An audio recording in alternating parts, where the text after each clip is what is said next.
सांगोल तालुक्याची मानगंगा अगदी उन्हाळ्यामध्ये मे महिन्यात 28 मे 2025 नदीला भरपूर पाणी आणि पाणी अगदी पावसाचं आहे. भरपूर पाणी जोरात.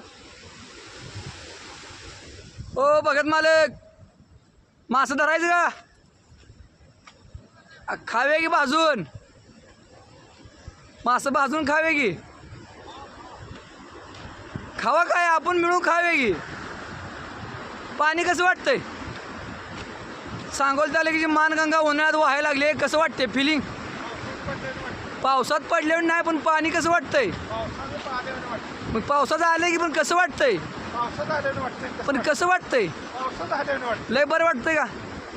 पावसात निसर्गानं दिले त्यामुळे बरंच वाटतं. असं आहे. पण निसर्ग मे महिन्यात पडतो ही पहिल्यांदा आश्चर्यचकित झाली. पडलाय 100 वर्षानंतर, आश्चर्यचकित व्हायचं काय? असं आहे. व्हिडिओ चालू आहे इडा कशाला? व्हिडिओ असू द्या नाही काय आपलं ह्याला यूट्यूबला चालू आहे. तुमचा यूट्यूब बघणारी समजा काय असेल ती. आणि वाडेगावचे उद्योजक आहेत सुधाकर भगत शेठ. नेते पळू नका. पाणी आल्यामुळं आज वाडेगावची जनता खुश आहे बरं. पाणी निसर्गाला आलं, अहो निसर्गाचंच की. सगळं पाणीच पाणी झालंय. पाणी आता येणारच घेऊ. पाणी पाऊस पडलाय म्हणल्यावर बेडकं ओरडायला लागले. ते आता पण मे महिन्यात कधी ओरडत होती का? इतिहासच घडलाय, निसर्गानं घडवलाय, कोणी घडला असं आहे काय? बर. पाणी पाणी बापून आणलंय ते आणलंय, पण निसर्गाचं पण आले हो. असे मानगंगा एकदम जाळ काम.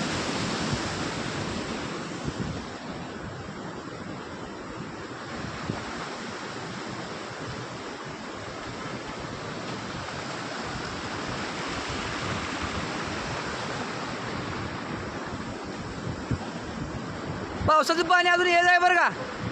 बरं का, पावसाचं पाणी अजून ये जाय. ही पाणी सोडलेलं आहे बापून आटपाडी फाट्यातनं.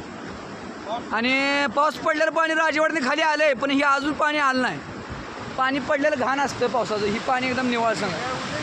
हां, पण ही बापून सोडलेलं पाणी आहे. उगं नाराज होऊ नका, उगं काय तर टीका करू नका. पाणी पावसाचं आहे, असं आहे तसं आहे म्हणून म्हणा तुम्ही. पावसाचं पाणी यायला लागलं, ही बापून सोडलेलं पाणी आहे असं म्हणून दावा तुम्ही. पावसाचं आलेलं पाणी हे नाही ठीक आहे. पावसाचं आलेलं पाणी, खिरीत आलेलं पाणी हजारवाडीला ती काय नदीच आहे. हां,